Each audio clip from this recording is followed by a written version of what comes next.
ในวันนี้ก่อนอื่นทั้งหมดขอแสดงความยินดีในการที่ท่านทั้งหลายรู้จักใช้โลกเวลา5 น.ให้เป็นประโยชน์ได้มากขึ้นและมีการเดินสุญญตาเดินไม่ต้องมีผู้เดินมากขึ้นขอแสดงความยินดี Today, before everything else, allow me to express my delight that you are learning how to use the world of 5 a.m. more than ever before, and that you are able to do some sunyata walking in voidness without a walker.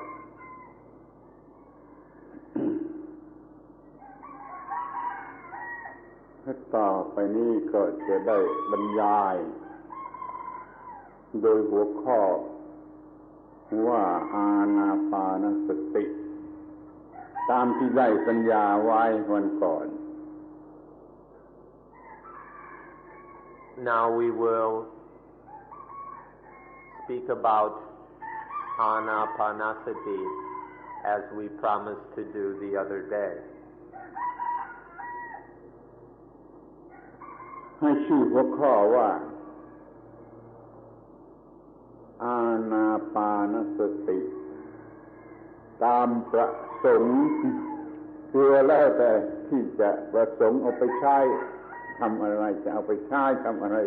จะใช้ได้ตามประสงค์นี่เรียกว่าอานาปานสติโดยประสงค์ We'll be speaking about Anapanasati or mindfulness with breathing in lines of one's aims, one's wishes, meaning that one should understand how to apply it to one's needs and wishes, one's needs and aims in life. ชื่อนี้อานาปานสติชื่อนี้ มีความหมายที่ต้องทำความเข้าใจโดยทั่วไปในเมืองไทยในเมืองพม่าในเมืองลังกาเขารู้จักกันแต่ในนามว่าสติปัฏฐานสติปัฏฐานะหรือมหาสติปัฏฐานะแต่ในที่นี้เราจะไม่มุ่งหมายที่นั่นเราจะมุ่งหมายหัวใจเอสเซนส์ของมันแล้วก็เรียกว่าอานาปานสติในฐานะเป็นเอสเซนส์ของสติปัฏฐานทั้งหมดมากมายมหาศาลมีหัวใจอยู่ที่อานาปานสติ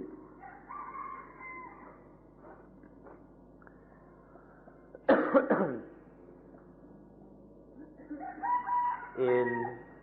Sri Lanka and Burma, they don't speak so much about Anapanasati. Instead, they like to talk about the Satipatthana, the foundations of mindfulness. Here, however, we prefer to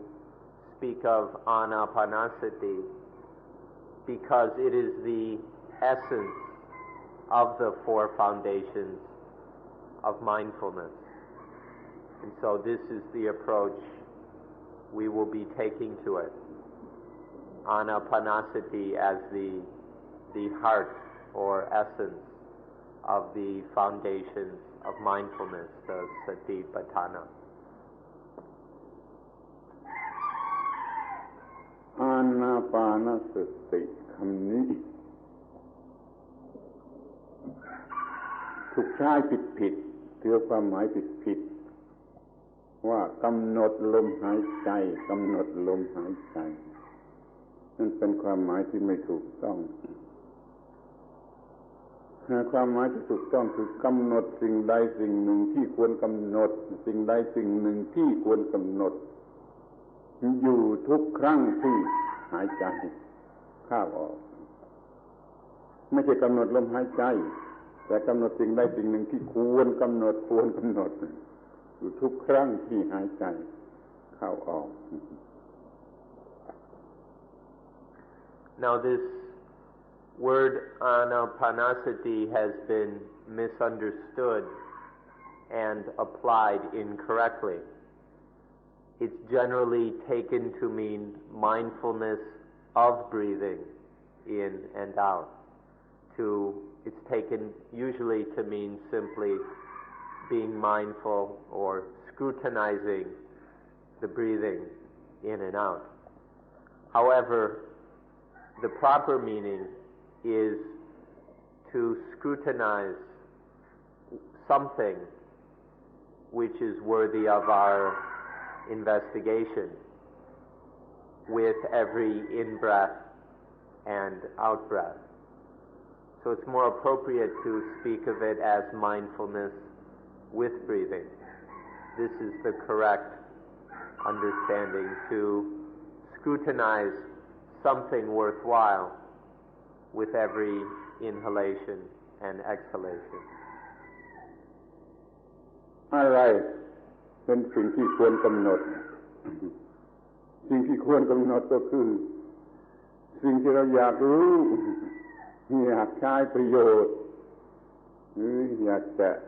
แก้ปัญหาหรือตอบคำถามเกี่ยวกับสิ่งนั้นนั่นแหละสิ่งที่ควรกำหนดเอาสิ่งนั้นมาทำการกำหนดอยู่ทุกครั้งที่หายใจเข้าออกเขาเรียกว่าอานาปานสติ Now when we speak of worthwhile things, we mean things that we want to know and understand, things we want to be able to use beneficially,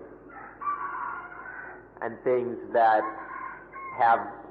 some problem that we wish to solve. These are the worthwhile things which will be scrutinized with every inhalation and exhalation. อินจิเนียร์คนหนึ่งเขาคิดถึงปัญหาเกี่ยวกับเครื่องจักรหรือหน้าที่การงานของเขาอยู่ทุกครั้งที่หายใจเข้าออกก็ดีนี่ก็เรียกว่าทำอานาปานสติได้ในความหมายนั้น An engineer who sits pondering about, thinking about some mechanical problem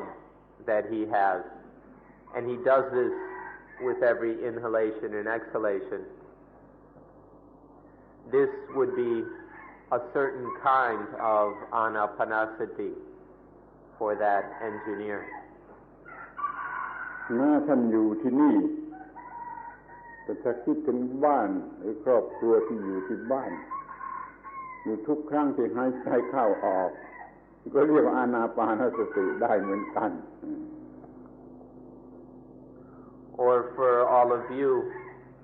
while staying here, if you were to sit thinking of home with every inhalation and exhalation, that could be called mindfulness with breathing also. นี่คือความหมายของคำว่าอานาปานสติที่จะต้องเข้าใจกันให้ถูกต้องว่ากำหนดอยู่ที่สิ่งที่ควรกำหนดอยู่ทุกครั้งที่หายใจเข้าออก So this is the correct meaning of Anapanasati, which you ought to understand. To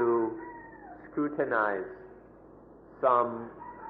worthwhile object or Dhamma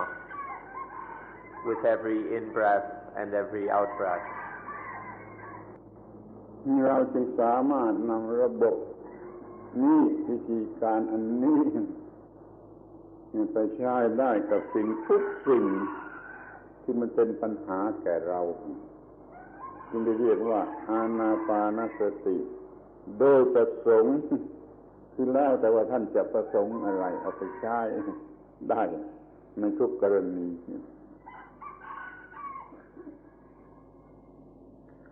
One is able to apply this system of practice and investigation to anything that is troubling one or which is a question in one's life. And so we call it Anapanasati as one aims or as one wishes, meaning one can apply it to any aspect of one's life as one wishes.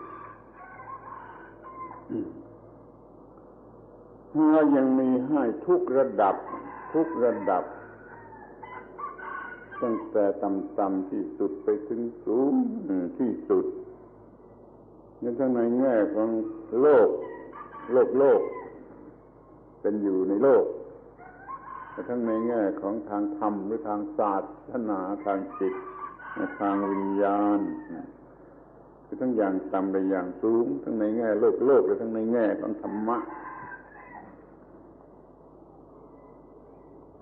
This approach can be applied on many levels, from the lowly levels to the highest level, from ordinary worldly concerns and matters to things having to do with Dhamma, with religion, to spiritual matters.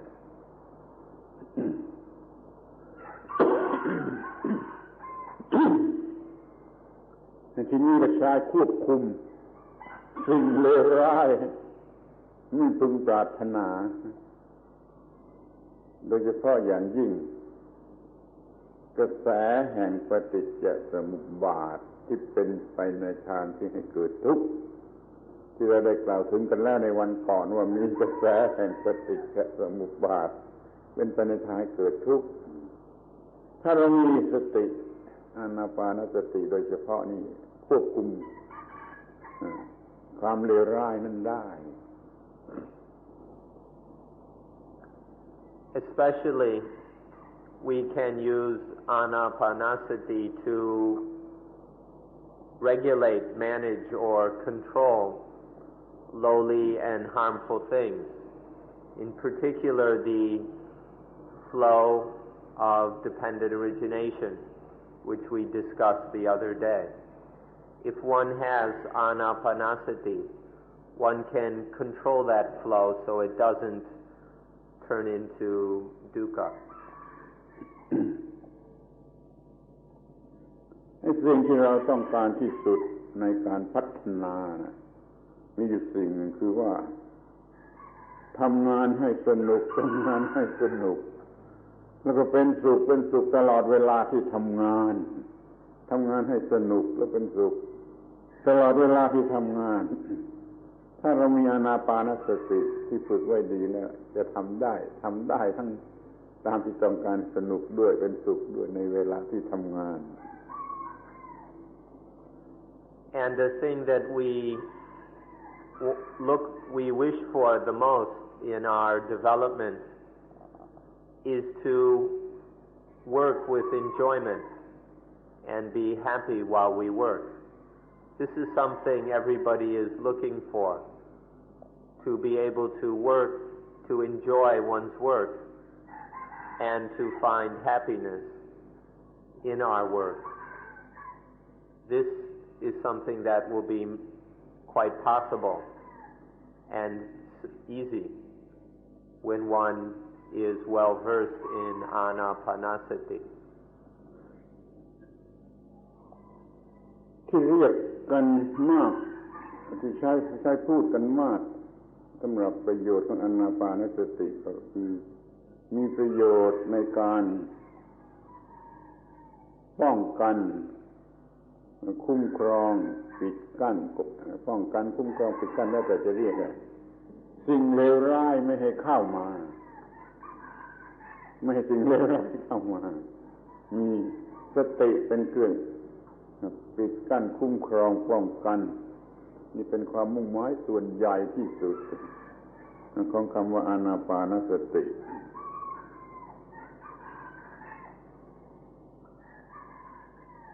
Something very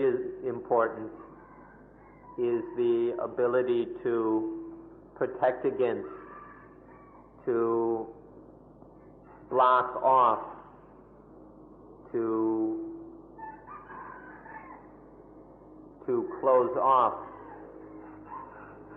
any kind of low, evil thing which would come to make problems for us. Sati, or mindfulness, is the mechanism for doing this, to prevent against, to block out so that any low and evil things cannot get in. And this one can do quite well through Anapanasati. บางทีเราก็ใช้คำว่ารักษามีหน้าที่คุ้มครองป้องกันรักษาสิ่งใดๆให้ปลอดภัยใช้สติรักษาชีวิตรักษาการงานรักษาทรัพย์สมบัติรักษาอะไรที่จะต้องรักษาแล้วก็สติเป็นสิ่งสำคัญที่สุดในการรักษาสีเว้นถือว่ารักษาไว้มันปลอดภัยมันเป็นแขกยามที่ดี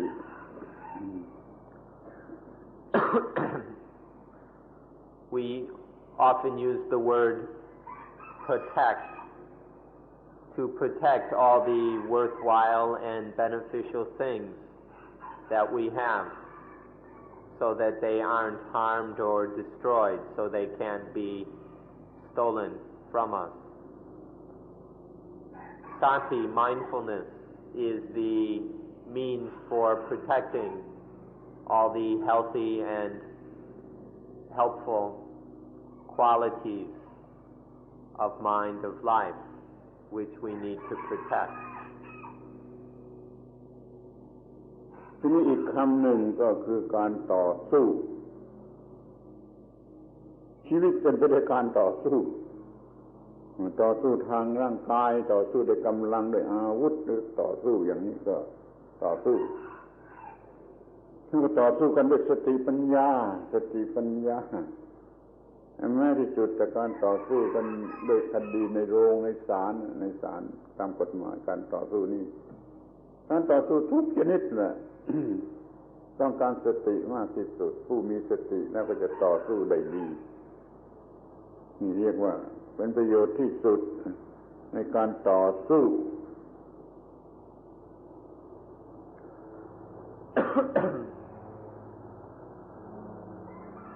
Another word we use is to struggle or to fight. Life is a struggle. Life is a constant struggle physically to fight against dangers. Sometimes one even has to use weapons. There are mental struggles using energy, strength. And we even have to sometimes be able to struggle in court. Nowadays, this is a major battlefield in the court. To be able to struggle and fight with mindfulness and wisdom is necessary. And this will become possible through Anapanasati. หรือถ้าจะพูดอย่างวิธีพูดของเราที่นี่เราจะพูดสรุปรวมลงไปว่า ในกิจกรรมการงานทางกายร่างกายนี่อย่างและทางจิตโดยเฉพาะอย่างหนึ่งแล้วก็ทางสติปัญญาอีกอย่างหนึ่งรวมเป็น3ทาง physical mental spiritual ทั้ง3ทาง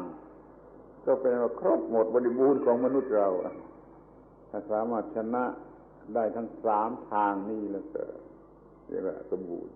สติช่วยให้เป็นอย่างนั้น ช่วยสามารถทั้งสามทาง Or if we speak in a way somewhat unique to Suan Mok, we would say that if one must act physically, mentally, and or spiritually, then one will have the mindfulness to act correctly in all three ways. The three ways, these three cover all aspects of our lives, the physical, the mental, and the spiritual. And mindfulness is necessary to help us be correct in all three ways.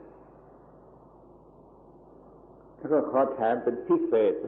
อีกสักอย่างหนึ่งประโยชน์ของสติอานาปานสติคือสามารถจะตายได้เหมือนกับการปิดสวิตช์ไฟเราเปิดปิดสวิตช์ไฟได้ตามต้องการนี่เราจะตายได้เหมือนว่าเราปิดสวิตช์ไฟนี่หมายความว่าเราควบคุมแมคคานิซึมทั้งทางกายทั้งทางจิตทั้งหมดได้ดีที่สุดเราจึงสามารถตายได้เหมือนกับการปิดสวิตช์ไฟ And then one more special thing, kind of like an added bonus, is that we can die whenever we wish. It's kind of like turning off the light switch. One can switch off the light or the electricity whenever one wishes. When one has full mastery over the body, over the mind, over whatever, then we can just turn off the switch whenever the time comes. จะเล่าถึงตัวอย่างที่มีอยู่ในพระคัมภีร์เกี่ยวกับเรื่องนี้นะ ท่านอาจารย์คนนั้นเป็นผู้คล่องแคล่วเวิร์กที่สุดในอานาปานสติพอถึงวันเวลาที่ท่านจะตายท่านก็ชวนลูกศิษย์ทั้งหมดไปที่สนามหญ้าแล้วก็ให้ลูกศิษย์อยู่สุดสนามหญ้าตรงนู้นพวกอยู่สุดสนามหญ้าตรงนี้พวกอยู่ตรงกลางพวกหนึ่งแล้วก็ท่านลงไปเดินไปเดินมาเดินไปเดินมาพอถึงวาระสุดท้ายท่านก็ไม่หยุดยืนกายในมือของลูกศิษย์ที่รออยู่ที่ตรงกลางสนามหญ้าเนี่ยท่านเดินไปเดินมาสุดไปสุดมาแล้วก็มาตายมันก็ปิดสวิตช์ไฟในมือของลูกศิษย์ที่รออยู่ที่ตรงกลางสนามหญ้านี่ตัวอย่างที่มีพระคัมภีร์เป็นอย่างนี้ตายมันก็ปิดสวิตช์ไฟ There's an example of this in one of the ancient texts. It tells of a teacher who was an expert in Anapanasati, and he realized that today he would die. So he called all his disciples together, and they met in a field. And he had one group of disciples stand at one end of the field and another group at the other, and then a third group in the middle. And then he walked back and forth from one end of the field to the other. And then coming back to the middle, he died right there in the hands, the arms of the students who were standing there. He was able to die right at that moment because of his expertise in Anapanasati. มันหมายความว่าเราสามารถจะกำหนดได้ว่าเราจะตายในการหายใจครั้งนี้การหายใจครั้งนี้เราจะตายไม่ว่าเราจะถูกรถยนต์ทับกลางถนนนี่เรากำหนดว่าเราจะตายในการหายใจครั้งไหนได้ถ้ามันไม่ตายไปซะก่อน แต่ว่าแม้แต่ว่าจะตายทันทีมันก็ยังมีสติรู้สึกหยุดหรือดับมันมีเวลาเหลืออยู่พอที่จะรู้สึกกำหนดสติว่าจะหยุดหรือจะดับจะตายนี่มีประโยชน์มากเป็นอย่างนี้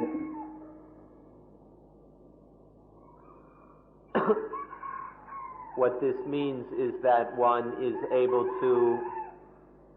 set the point of death in this breath or that breath, that one is able to determine the breath with which we will die. Even if one is run over by a car, one still has the mindfulness to know that one is about to die, and one can set the breath in which one will die, as long as one doesn't die first. And so one even if involved in some fatal accident, there's always a moment to be mindful, to know that this is it. This is the moment of death. This is where it stops. นี่เรียกว่าเรากำหนดการตายได้เหมือนกับว่าเราปิดสวิตช์ไฟถ้าท่านทั้งหลายไม่เชื่อก็ไปลองดูกันแล้วกันไม่มีถ้าไม่เชื่อไปลองฝึกดูกันแล้วกัน So one can die just like turning off a light switch if one wishes. Now if you don't believe us about this, then go and try it for yourself. That's the only way to know for sure. ทีนี้ก็มาถึงความหมายของการฝึกความหมายใจความหรือความหมายที่สำคัญของการฝึกก็กล่าวได้สั้นๆว่าเราจะฝึกโดยการพัฒนา develop สติที่มีอยู่ตามธรรมชาติตามสัญชาตญาณตาม instinct สตินี้จะถูกฝึกให้สูงขึ้นไปจนเป็นสติที่สูงสุดตามที่เราต้องการ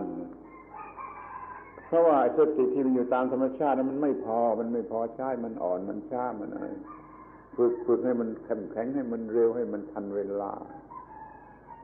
เกินกว่าที่ธรรมชาติกำหนดมาให้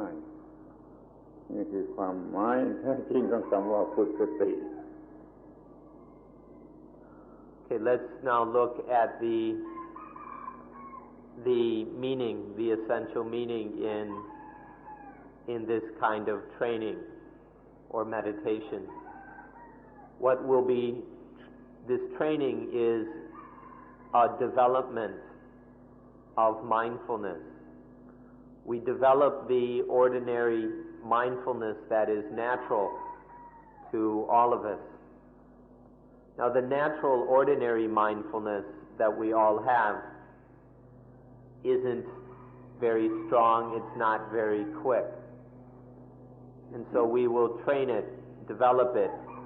until it is the highest level of mindfulness, a mindfulness that is never too slow, that is always on time. พูดอย่างภาษาธรรมะก็คือว่าเราสามารถจะ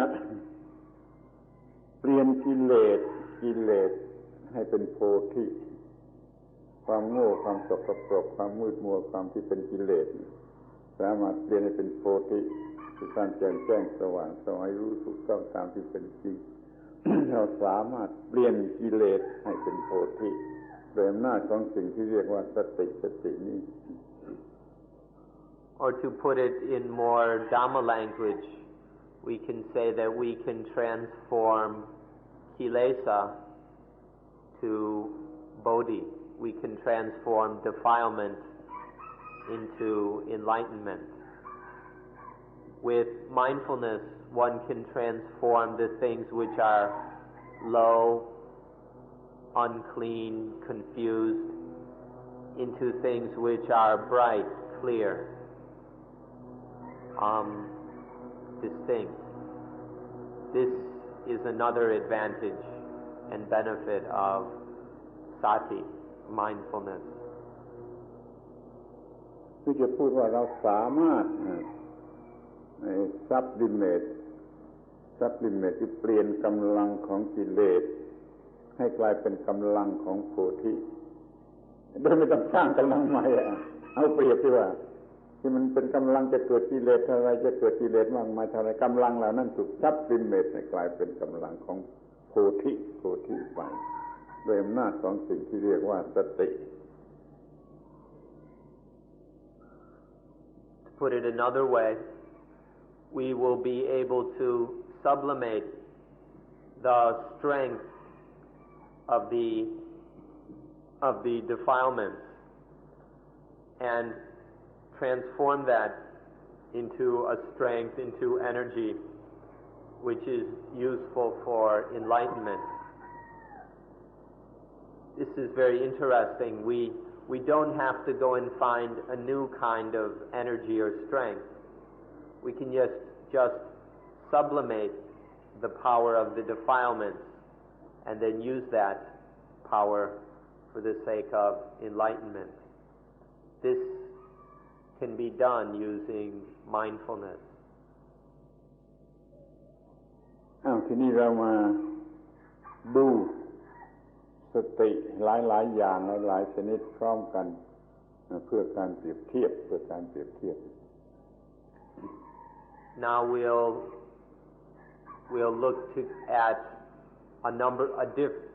look at a number of kinds of sati together in order to compare them. อันแรกก็คือสติตามธรรมชาติโดยสัญชาตญาณก็มีสติไม่งั้นเราก็ไม่คือเหมือนกับคนเมาเราจะเดินไม่ได้เราจะหยิบอาหารใส่ปากไม่ได้ไม่ถูกนี่สติตามธรรมชาติที่สามารถทำให้เราเป็นอยู่ได้ง่ายๆในชีวิตประจำวันนี่ก็ด้วยสติตามธรรมชาตินั่นก็อยู่ในลักษณะของ instinct หรือสัญชาตญาณแต่ว่ามันไม่พอใช้มันจะน้อยเกินไปมันสามารถน้อยเกินไปสำหรับสติตามธรรมชาติดังนั้นเราจึงต้องพัฒนามัน develop มัน First, there's the natural, instinctual mindfulness. This is the sati that we all have, that we've had since birth. It's the sati that allows us to function in our ordinary lives, in our ordinary world. Without this, we'd all be like drunks. We couldn't walk straight. We couldn't pick up food and get it into our mouths or do anything else correctly. So there's this natural mindfulness or sati, which allows us to do all these normal everyday activities. However, it isn't enough. This instinctual sati isn't enough. Its capabilities are limited. Therefore, we must develop it further. สติตามธรรมชาติมันมาช้าแล้วก็มาอย่างที่ไม่พอมาน้อยเกินไปเช่นเราไปมีสติรู้สึกระลึกได้แต่เมื่อเราไปด่าเขาแล้วเราไปด่าเขาแล้วเราจะรู้สึกว่าไปด่าเขาแล้วเราก็เสียใจนี่เรื่องมันมาไม่ทันเวลานี่มาไม่พอเรารู้จะด่าเนี่ยแต่เราก็สติมันมาน้อยมันไม่อาจจะห้ามว่าอย่าให้ด่ามันก็ด่าไปเหมือนกันนี่เรียกว่ามันไม่พอมันมีทั้งไม่ทันเวลาและทั้งไม่พอสติตามธรรมชาติมันเป็นอย่างนั้น ดังนั้นต้องฝึกให้มาเร็วทันเวลาแล้วก็ให้พอที่จะใช้งาน This ordinary instinctual sati usually arrives too slow, and it's often not enough, not strong enough. For example, if we're going to yell at someone,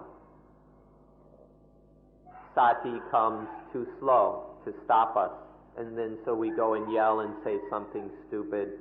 and then feel bad about it. Or there's some mindfulness, we are aware of this impulse to yell at somebody, to criticize them, but the sati isn't strong enough to stop oneself, to hold oneself back. And so one goes ahead and yells, screams, and then does this embarrassing thing. This is because ordinary instinctual mindfulness is a little bit too slow, or it's not quite strong enough. ทีนี้ก็มาดูสติที่พัฒนาแล้วดีกว่าตามธรรมชาติสติที่พัฒนาแล้วมันมีเร็วมาทันเวลามันก็สายแลบแล้วก็มีมากพอที่จะใช้สำเร็จประโยชน์ได้แล้วมันก็เข้มแข็งมันสามารถหยุด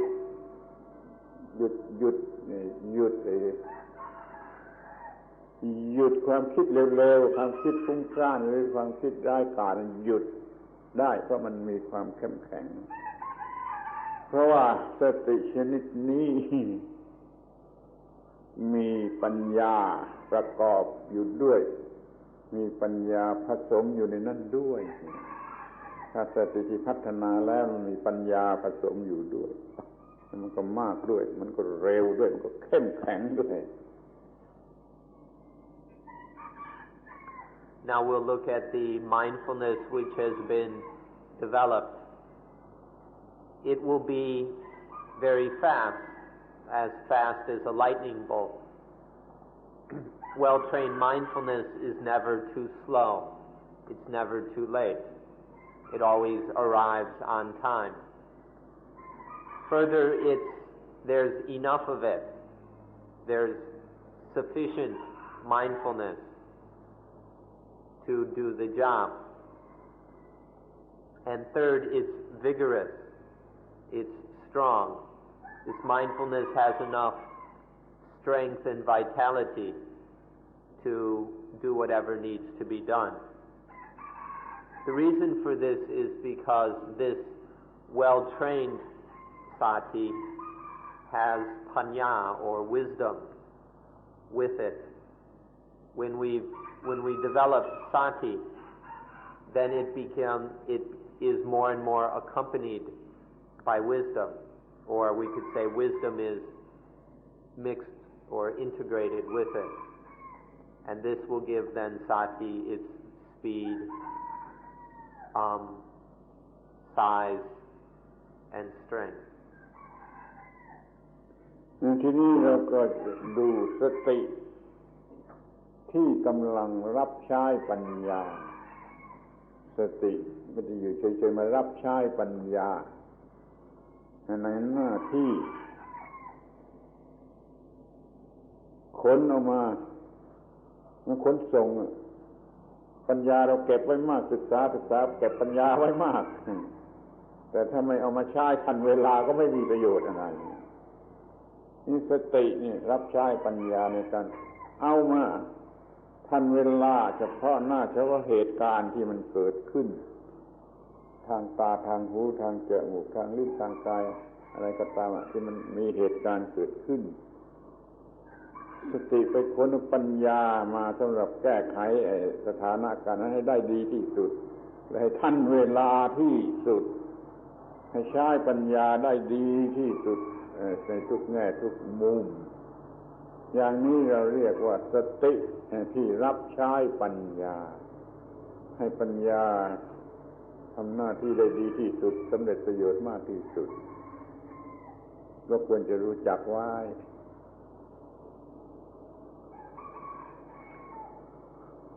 We call this the sati that serves wisdom, the mindfulness which serves wisdom. Here mindfulness acts as a vehicle, the vehicle that delivers wisdom. Through our practice, we're steadily developing wisdom. As we store up more wisdom, then it needs to be used. If you've got a lot of wisdom, but never apply it to, if you have lots of intelligence, understanding and all that, but are unable to apply it to your life experience, then it's wasted. It's mindfulness that allows us to apply wisdom, to bring wisdom into action in whatever situation is confronting one, whatever one is experiencing, whether through the eyes, ears, nose, tongue, body, or mind. It's mindfulness that will bring wisdom into play, to make use of the wisdom in that specific situation. So this is the mindfulness which serves wisdom. ในภาษาไทยเรามีคำพูดว่ามีปัญญาท่วมหัวแล้วเอาตัวไม่รอดมีปัญญามากท่วมหัวแล้วเอาตัวไม่รอดจะช่วยอะไรไม่ได้เลยเพราะคนนั้นมันมีแต่ปัญญามากล้นเฟ้อไปแล้วไม่มีสติแล้วไม่สามารถจะมาใช้ให้ทันเวลาทันเหตุการณ์ที่ถูกต้องตามเหตุการณ์ได้คนอย่างนี้ก็เรียกว่าคนมีปัญญาท่วมหัวเอาตัวไม่รอดซึ่งมีอยู่มากที่สุดระวังให้ดีจะกลายเป็นเราคนหนึ่งด้วยก็ได้ระวังให้ดีปัญญาท่วมหัวแต่เอาตัวไม่รอด In Thai there's a saying, to have overflowing knowledge and not be able to save oneself. To have knowledge, intelligence which is overflowing, it's leaking out of one's brain. There's so much of it. And still one isn't able to save oneself. This means that in spite of all the intelligence and understanding a person may have, if there's no mindfulness, it's all wasted. It takes mindfulness to make use of understanding in wisdom. It's through mindfulness that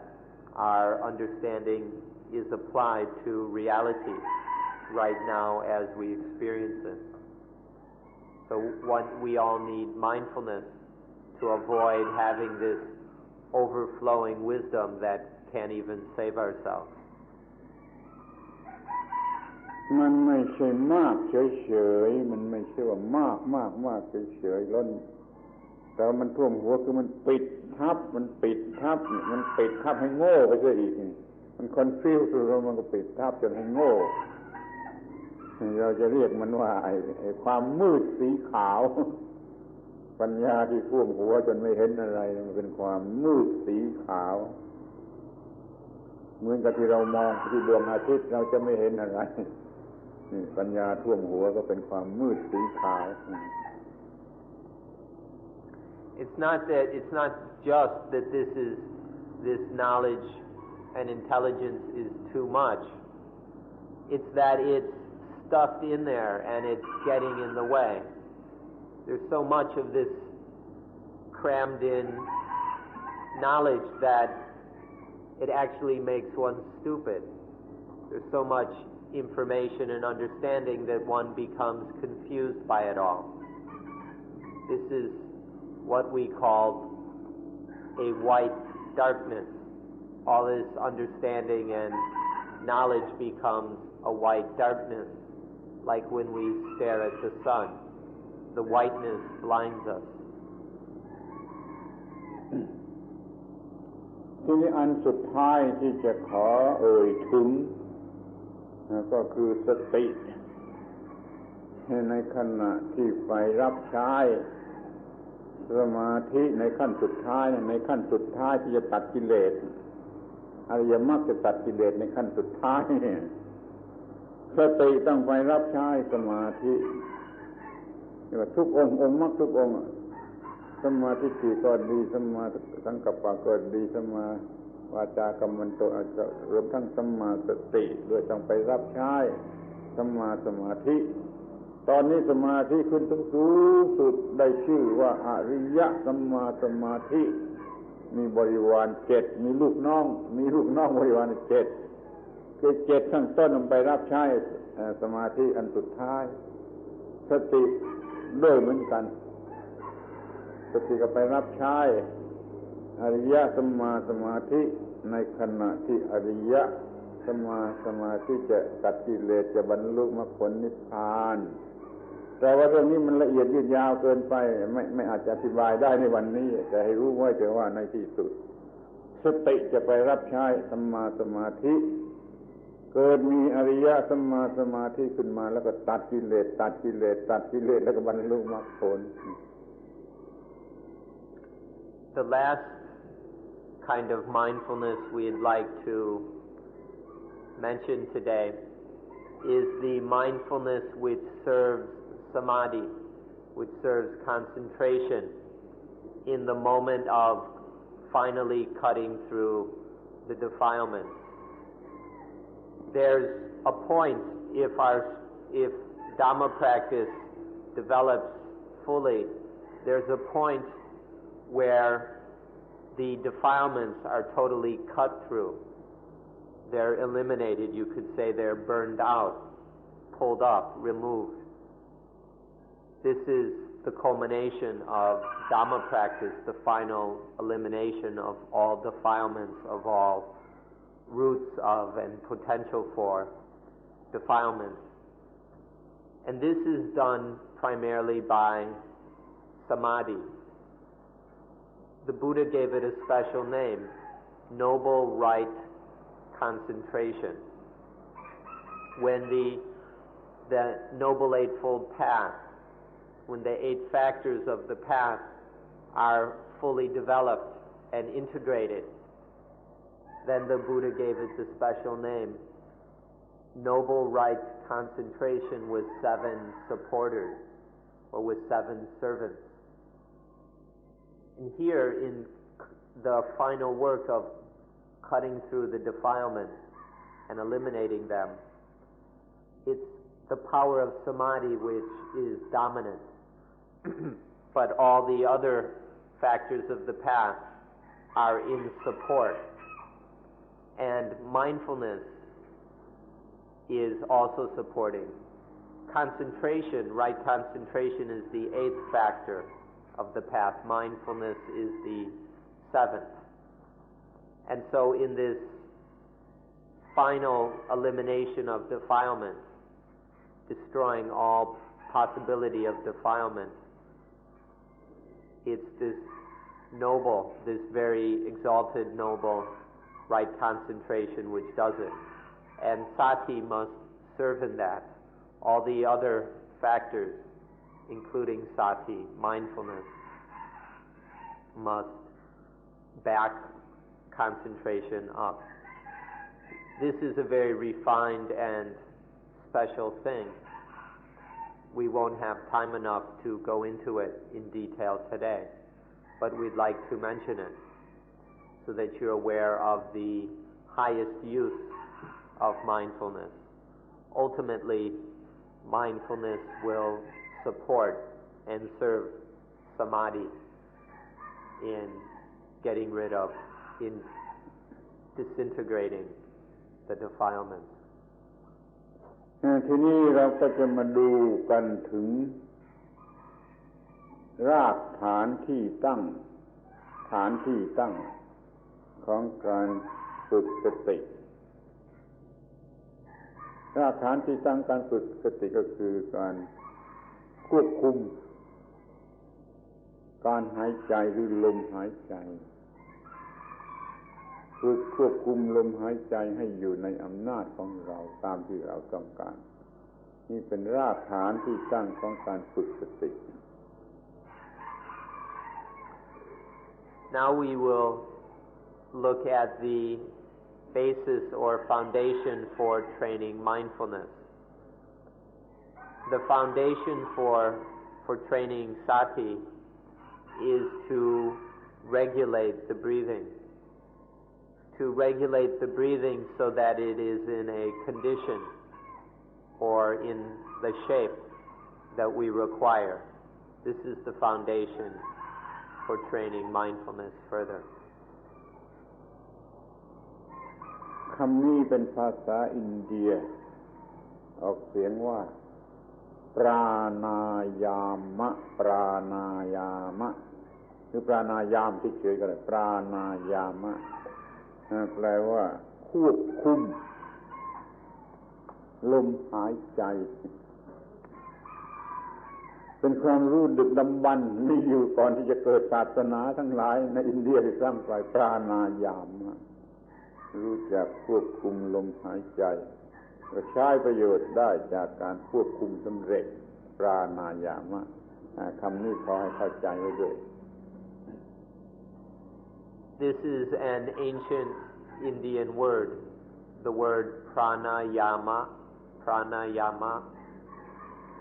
which is to control or regulate the breathing. Breath regulation is pranayama. This is a kind of knowledge or science which has been studied and developed in India even before the religious system developed. This has been known for many thousands of years. How to regulate the breathing, to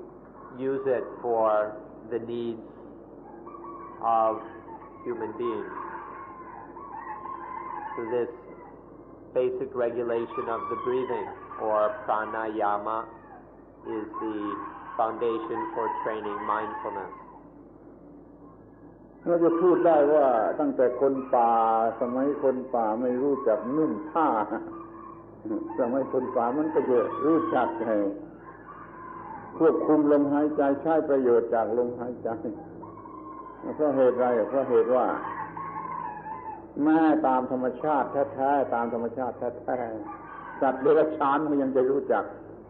ควบคุมลมหายใจจนมันรู้จักถอนหายใจยาวถอนหายใจยาวเมื่อมันมีความคิดกลัดกลุ้มมันถอนหายใจยาวซึ่งเด็กๆก็ทำเป็นเด็กๆก็ทำเป็นนี่มันก็ไล่ไอ้ความกลัดกลุ้มวุ่นวายในใจมันถอนหายใจยาวหรือมันร้องไห้มันสะอึกสะอื้นมันก็ลมหายใจมันก็บรรเทาไอ้ความเจ็บปวดนี่ตามธรรมชาติมันก็มีเรื่องเกี่ยวข้องกับลมหายใจว่ามันจะมีอิทธิพลแก่ความรู้สึกใดๆคนป่ามันก็เป็นมนุษย์แล้วมันรู้จักหายใจรู้จักหายใจให้มีประโยชน์และมีความเชื่ออย่างไสยศาสตร์ใช้ลมหายใจใช้อำนาจลมหายใจทำปัดเป่าให้เด็กๆมันหายกลัวหายร้องไห้อะไรก็ทำได้เรียกว่าอำนาจทางลมหายใจเขารู้จักใช้กันมาแล้วตั้งแต่ดึกดำบรรพ์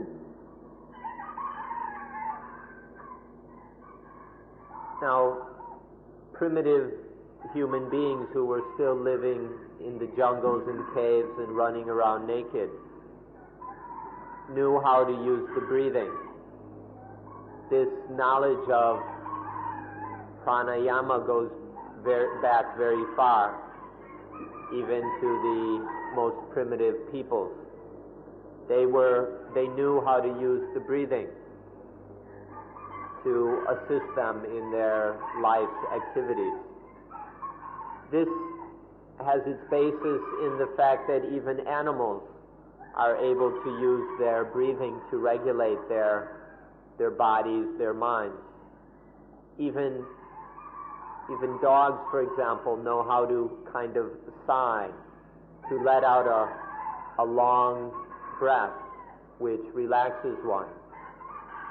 Or animals know how to pant. They use their breathing to cool themselves, other times to calm themselves. So on one level this is rather instinctual. Even animals can use their breathing to maintain a healthy, balanced state. And then our ancient ancestors were able to apply this. They could use it in many different aspects of ordinary life to maintain the body's health and the mind's stability. It even was used superstitiously. For example, to blow on children, to kind of scare the spirits away so that the children would not be afraid. So in many different ways, our most primitive ancestors had the ability to use the breathing for benefits in their lives. สังเกตดูดีๆมันไม่มีใครสอนถ้ามันทำเป็นเองเข้าใจหายใจยาวอย่างนี้ก็สบาย สบายใจเรียกถอนหายใจยาวนี่ทำได้เป็นเองเด็กๆก็ทำเป็นนี่ธรรมชาติมันจัดการของมันเองธรรมชาติแอดยัดจัดการของมันเองโดยการใช้ลมหายใจไล่ไอ้สิ่งที่รบกวนความรู้สึกหรือจิตใจออกไปนี่โดยธรรมชาติมันก็รู้จักใช้ลมหายใจขับไล่สิ่งที่ไม่พึงประสงค์ออกไปจากจิตใจที่เราจะทำมันดีกว่านั้นเราจะพัฒนาเราจะเดินบรรลุให้มากไปกว่านั้นจนแก้ปัญหาที่มากๆใหญ่ๆได้ขอให้แน่ใจว่ามันเป็นสิ่งที่ทำได้และมีประโยชน์ที่สุด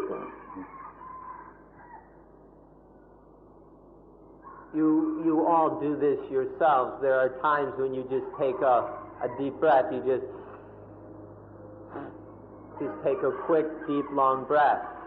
in order to calm the mind. There's something disturbing you. And you just take one of these quick breaths, long breaths, and it calms one. You'll see even children doing this. Children do this. It doesn't take any training. Nobody has to teach us this. It's just a natural mechanism that all of us use sometimes to free our minds from things that are bothering it. So we can use the breathing in these ways to free us from the things that are disturbing us. Now this natural use of the breathing is not very well developed. And so we need to develop it further and further so that we can deal with larger and broader problems, so that we can learn to use the breathing in all situations to solve any kinds of problems. So please study the natural facts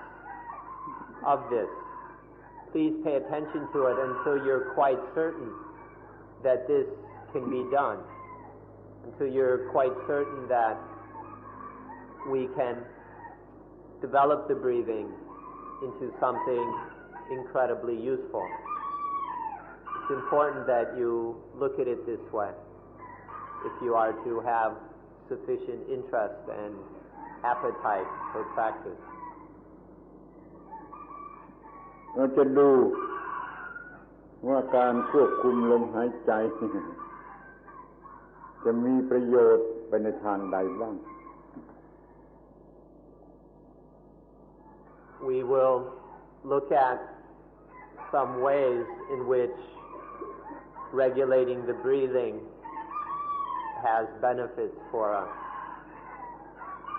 อันแรกที่สุดมันก็เป็นประโยชน์ทางฟิสิกส์หรือทางกาย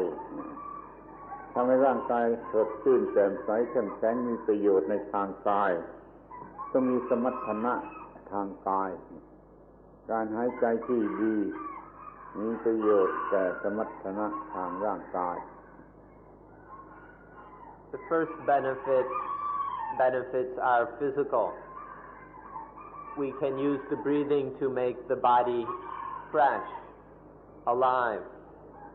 so that it's most efficient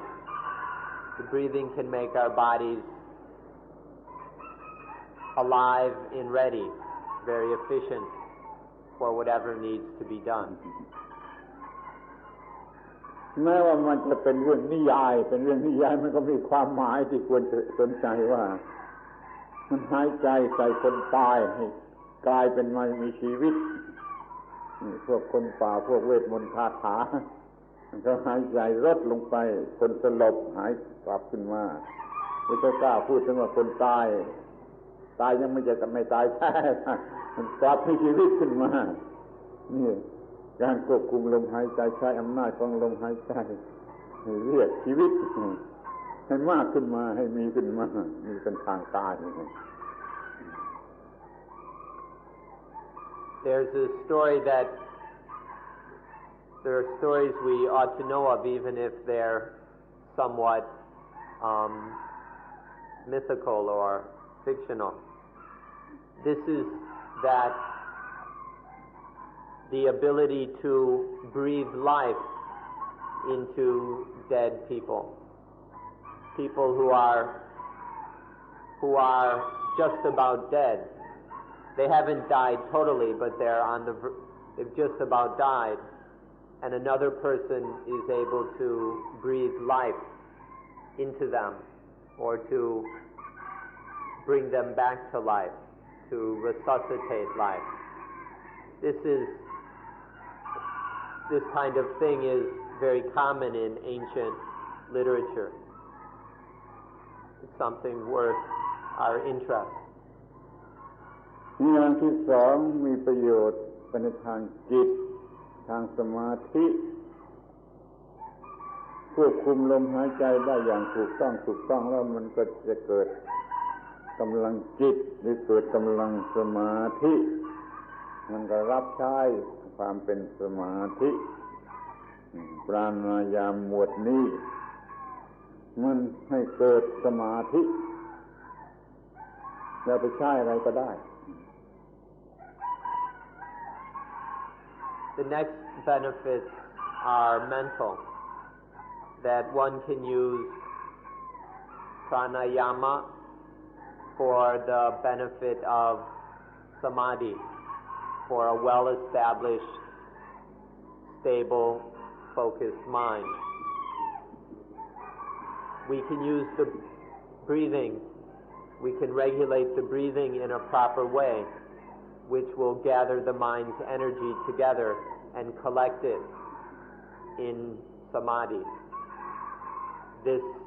utilizes the mind's strength and energy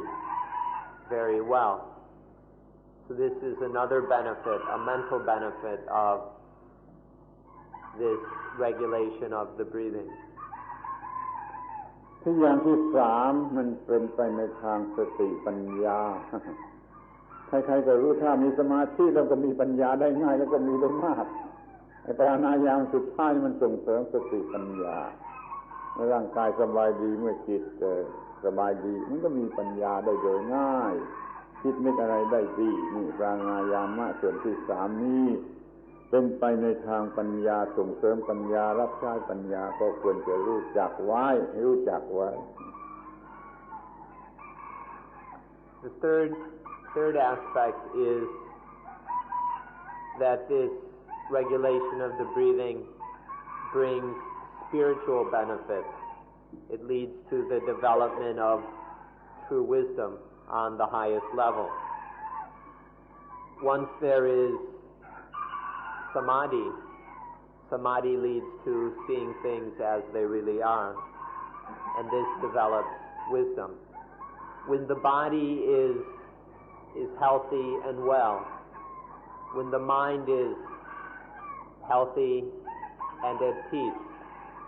then wisdom develops easily. And so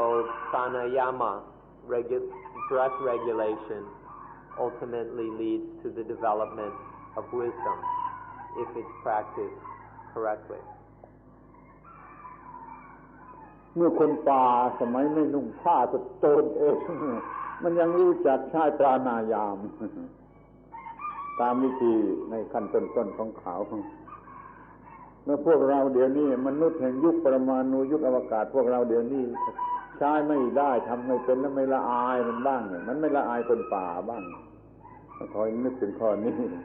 แล้วก็จะสนใจในการที่จะฝึกพระอนาญาณใช้เป็นสมาธิใช้เป็นปัญญาคอยนึกกันอย่างนี้ดีกว่า People in the Stone Age were able to use the breathing in these wonderful ways. They could get a lot of benefit from breath regulation. But now people in the space age, the nuclear age, the computer age, have no clue how to use the breathing for physical, mental, and spiritual health.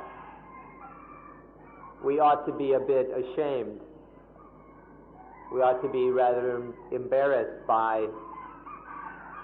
the Stone Agers, who were much more intelligent about using their breathing. บางทีจะเป็นเพราะว่าเรารักคอมพิวเตอร์มากเกินไปเราเลยไม่คิดจะใช้ประโยชน์จากธรรมชาติ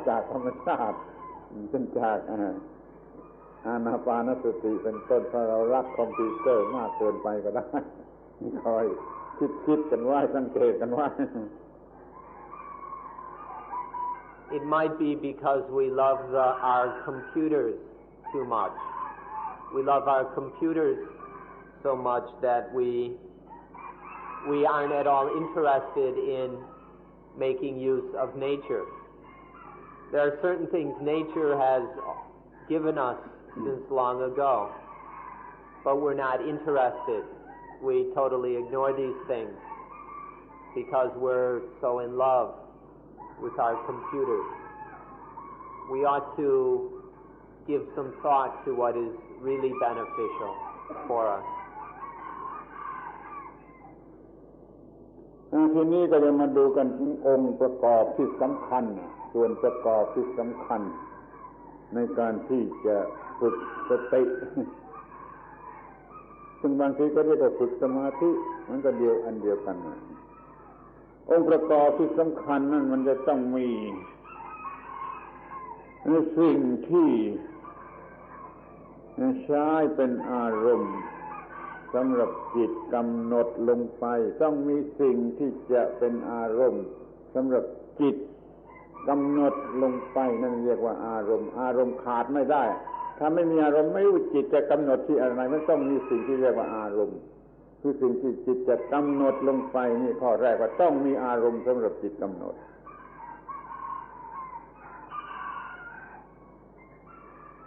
เป็นใช้คำว่าอะไรเป็น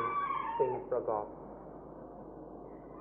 ในส่วนประกอบสำคัญที่จะต้องมีในการฝึกสมาธิคืออารมณ์ Now we'll consider some necessary components for training mindfulness. Or sometimes we speak of meditation as mindfulness training. Sometimes we speak of it as developing samadhi. Either way, it's necessary to have an object, or in Pali an aramana. Aramana is some object for the mind to fix upon, something for the mind to scrutinize. Without any object, the mind doesn't know what to pay attention to. It doesn't know what to establish on. And so a necessary component of this training is an object and a aramana. เหมือนท่านจะยิงปืนออกไปท่านก็ต้องมีอารมณ์มี object มี target ที่มันจะยิงไปนั่นเรียกว่าอารมณ์ถ้าไม่มีอารมณ์มี object ยิงปืนทำไมก็บ้าเท่านั้นก็เป็นคนบ้านั่นที่จะยิงปืนออกไปโดยไม่มีอารมณ์ที่ต้องการจะยิง If you're going to shoot a gun, you need some object. You need some target at which to shoot. If you don't have a target, there's no object to shoot at, it would be crazy to even shoot. ที่นี่มีอารมณ์ object ต้องเป็น object ที่ปรับปรุงได้ขยับขยายได้เรื่อยไปเปลี่ยนแปลงปรับปรุงได้เรื่อยไปอารมณ์นั้นต้องสามารถขยับขยายปรับปรุงเปลี่ยนแปลงได้เรื่อยไปตามลำดับนี่ก็จำเป็นอารมณ์ที่ถูกต้องเป็นอย่างนั้น Further, this object must be one which is adjustable. We need an object that can be adjusted and refined as we continue this training. As we train, we need the object needs to constantly be improved to suit the circumstances and needs of our practice. And so we're looking for an object which has that flexibility, which can be refined further and further. ตอนนี้แหละมันสำคัญมันมีความสำคัญคือมันจะทำให้ท่านรู้สึกว่ามันมากเกินไปอานาปานสติอะไรตั้ง16ขั้นมากเกินไปไม่อยากจะทำก็เลิกกันถ้าเข้าใจผิดอย่างนี้ท่านจะรู้สึกว่ามันมากเกินไปที่จริงมันมีหนึ่งเดียวเท่านั้นแหละ This point is very important. Some people hear that Anapanasati has 16 lessons and they think that's too much. They think, 16, that's way too much. I can't do that. And so they give up, they quit. That's a wrong understanding. To think that there are 16 different lessons is a wrong understanding. It's really all just one thing. It's all one object or thing. We should look at it this way. มันมีสิ่งเดียวแต่เราจะมองมันโดยหลายมิติเช่นว่ามองมัน4มิติสิ่งเดียวมอง4มิติทางกว้างทางยาวทางสูงทางลึกทางความหมายมองมัน4มิติก่อนแล้วใน1มิติเราจะมองมันอีก4มิติอีกให้มันชัดเจนให้มันละเอียดยิ่งขึ้นไป4มิติถูกมองโดยอีก4มิติมันก็เป็น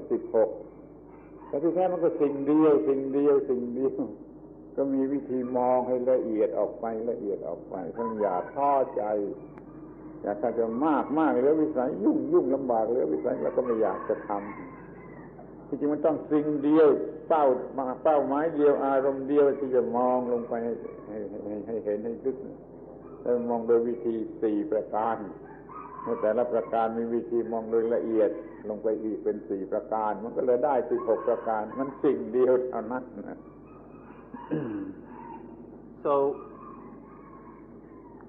in Anapanasati there's just one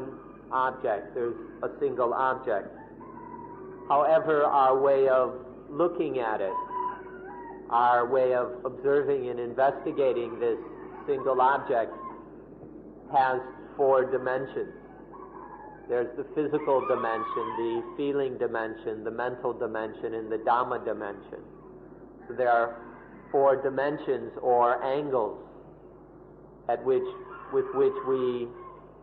investigate this one object. And then further, each of these 4 dimensions itself has 4 angles or dimensions. So altogether, there are 16 dimensions. But one should understand it's all the same object. But we are observing it, investigating it from 16 different angles or in 16 dimensions. But it's important to see that it's all just a single object. เหมือนอย่างว่าเราจะมองดูต้นไม้ต้นนี้ท่านจะมองให้รู้จักครบถ้วนถูกต้องละเอียดทุกอย่างท่านก็ต้องมองจากข้างบนมองจากข้างล่างมองจากข้างข้างซ้ายข้างขวาข้างหน้าข้างหลังทุกทิศทุกทางก็จะเห็นต้นไม้เหล่านี้ครบทุกทิศทุกทาง For example, if you want to look at this tree and you want to see it completely,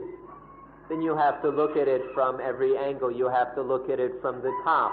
You have to look at it from underneath, from the front, from the back, from the left, from the right. You have to look at it from every direction, from every angle, in order to see it fully. ทีนี้เราจะมองให้ลึกเข้าไปอีกเราก็ต้องดูที่ใบของมันที่เปลือกของมันที่ลำต้นของมันที่รากของมันใบทำหน้าที่อะไรย่อยอาหารแล้วก็เลี้ยงมาทางเปลือกเลี้ยงต้น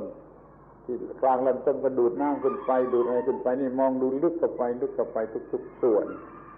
เราก็รู้จักต้นไม้นี่ดีที่สุด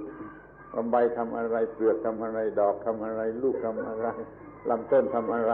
ไส้กลางแกนกลางของลำต้นทำอะไรนะมันอย่างนั้นแหละคือจะฝึกจิตอารมณ์ของจิตจะต้องถูกมองในลักษณะอย่างนี้ไม่ได้มากไปแล้วมันเรื่องเดียวแต่ว่ามองให้มันครบถ้วนทุกทิศทาง We have to study the leaves, the bark, the roots. We have to study all the different parts of the tree. What function do the leaves perform? How does it pick up the sunlight and then manufacture carbohydrates through photosynthesis? And then how is that sent through the inner bark to the rest of the tree? And then how do the roots and all that pull up nutrients and water from the soil? So we have to really understand and know a tree. We must study all its different parts and the various functions these parts play. Now, at first it may seem like a lot, but we need to recognize that it's all one thing and it's not too much. If you want to really know a tree, you just study all the different aspects. It's not too much, it's not beyond our ability. ไม่รู้ว่าเราจะมองบุคคลสักคนหนึ่งเราจะมองดูแต่ที่หน้าของเขาเท่านั้นเลยมันไม่พอแล้วมันก็หลอกได้ด้วยหน้ามันตีสีหน้าหลอกก็ได้ เราต้องมองถึงจิตใจของเขาการกระทำของเขาลักษณะของเขาในคุณสมบัติของเขาการเป็นอยู่ของเขามองดูเขาทั่วไปหมดไม่ใช่มองแต่หน้านี่เรียกว่ามันจะต้องศึกษาให้ครบละเอียดทุกอย่างนั่นอารมณ์ของอานาปานสติมันมีอย่างเดียวแต่ว่าเราต้องมองครบทุกแง่ทุกมุมจึงจะรู้จักมันจะควบคุมได้ Or when we look at another person, if we want to really know another person, we don't just look at their face. They could always disguise their face and fool us. We don't just look at their face, we look at their whole body. And then we look at the way they act, the way they behave, what kind of manners they have, their way of living, their way of speaking. We study all aspects of them very carefully in order to really know that person. It's the same with the breathing when in Anapanasati. We don't just look at it from one single aspect. Our understanding would not be very profound. We learn to look at it from 16 different ways, from 16 different angles, so that our understanding is thorough and complete. มันก็คงจะหน้าหัวหน้าขันไม่ใช่ว่าท่านจะรู้จักแก้ว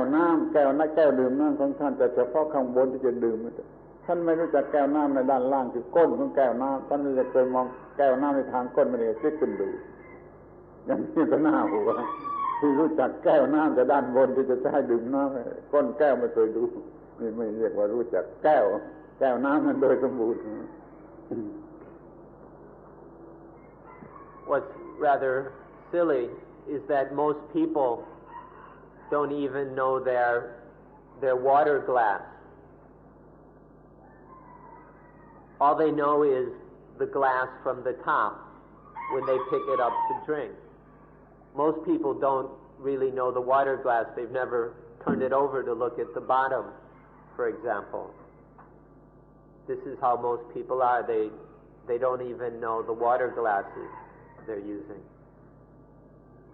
ที่เดี๋ยวนี้เราจะมองอารมณ์ object ของสติเนี่ย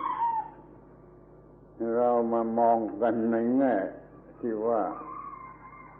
มันเป็นส่วนประกอบของทั้งหมดของชีวิตของปัญหาของชีวิตของความทุกข์ของชีวิตในการจะแก้ปัญหาหรือดับทุกข์ของชีวิตในการเจริญสติจึงให้มองถึงสี่อย่างคือร่างกายคือเวทนาคือจิตคือธรรมชาติทั้งปวงนี่เรื่องมองสี่มิติ And now we'll look more at the ways of scrutinizing, of investigating the breathing. We'll be looking into the breathing or at the breathing in different ways in order to study the necessary components of life. Life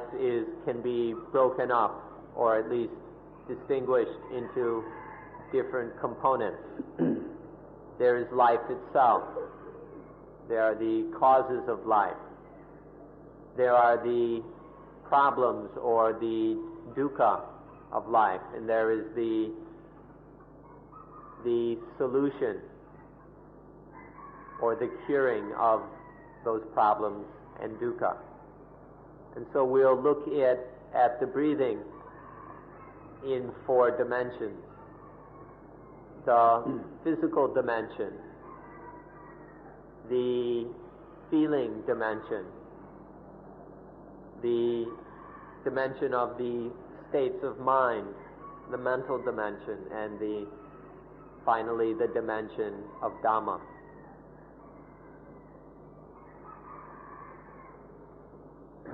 อันแรกเรามองที่ร่างกายก็มันเป็นที่รองรับสิ่งทั้งปวงในทางสิ่งทั้งปวงมันอาศัยตั้งอยู่บนร่างกายเช่นจิตใจเป็นต้นกายมันเนื่องอยู่กับอะไรมันเนื่องอยู่กับลมหายใจ flesh body breath body นั่นรวมกันแล้วก็เรียกว่าร่างกายมารู้จักร่างกายกันเสียก่อนนี่เป็นข้อแรกเพราะมันเป็นที่ตั้งที่รองรับของปัญหาอื่นๆมองดูที่กายเรียกว่ากายานุปัสสนาสติเป็นไปในทางกาย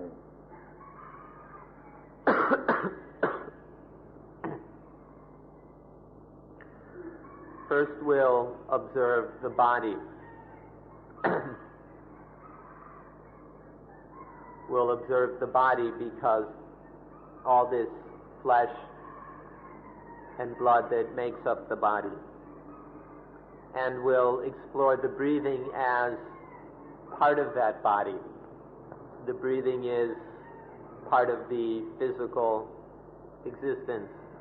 of the body. We begin with the body because this is the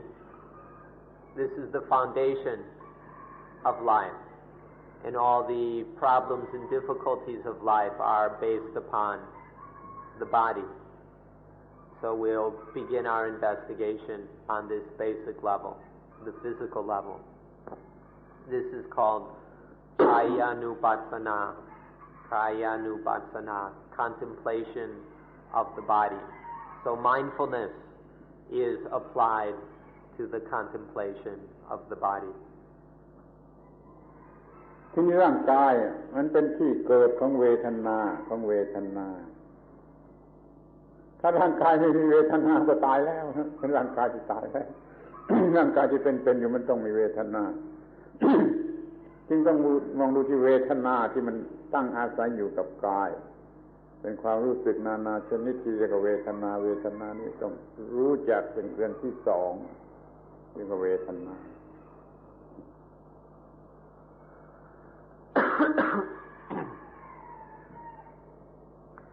Now the Vedana, the feeling, arise towards the body. We feel the different aspects of the body. If there wasn't any feeling, it would mean that the body is dead. If we stop feeling anything, then there's no body there to feel, and it's dead. So the feelings are established upon the body, and this is the second thing that we investigate. ทีนี้อะไรที่มันรู้สึกต่อเวทนาหรือควบคุมกายนี้ควบคุมเวทนานี้สิ่งนั้นคือจิต มันควบคุมกายนี้มันให้เกิดเวทนานี้มันรู้สึกเวทนานี้เราต้องรู้เรื่องจิตอีกทีหนึ่งเรียกว่าจิตตานุปัสสนามองดูที่จิตก็รู้จักจิต Then what is it that feels the feelings? What is it that controls the body? What is it that controls the feelings? This thing is the citta, the mind or the heart. It's the citta that feels the feelings. It's the citta, the mind that controls the body. And so now we must explore that. Using mindfulness, we experience the states of mind. We investigate these. This is called cittanupassana, the use of mindfulness in order to contemplate the mind. ทีนี้ในตอนสุดท้ายก็ดูว่าจิตมันไปโง่อยู่ที่อะไรจึงได้เป็นทุกข์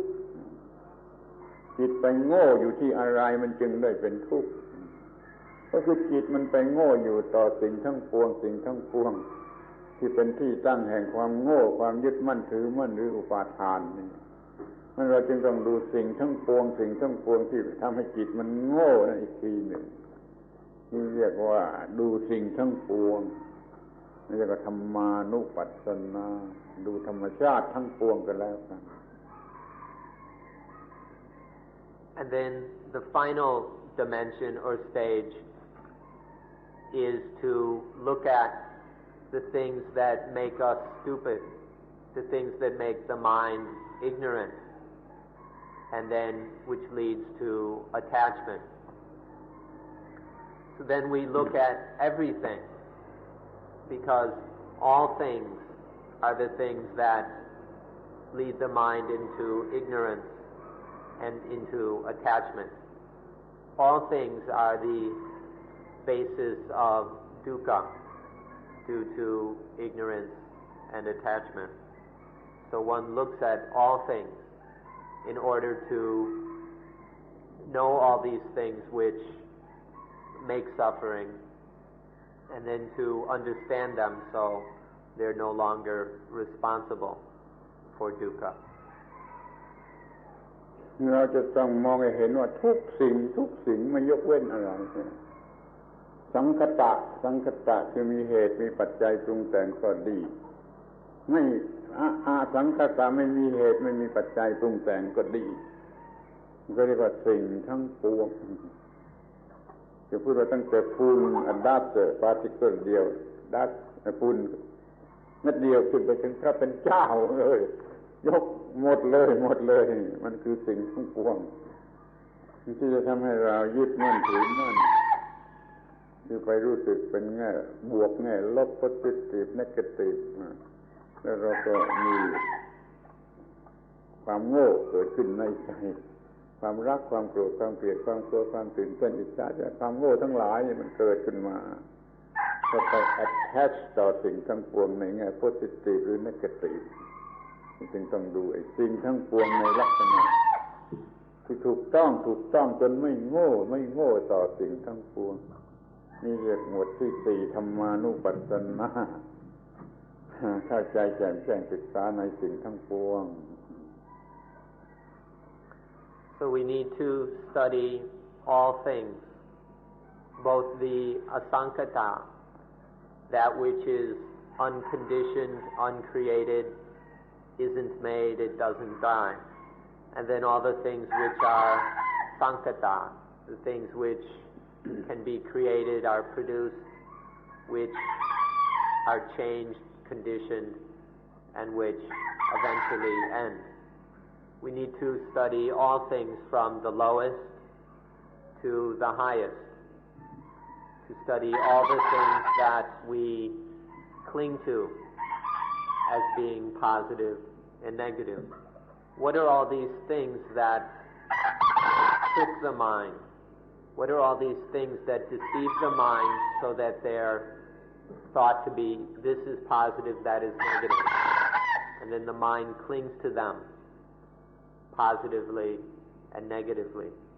We need to understand all these things so that the mind is no longer deceived by them, so that none of these make the mind stupid,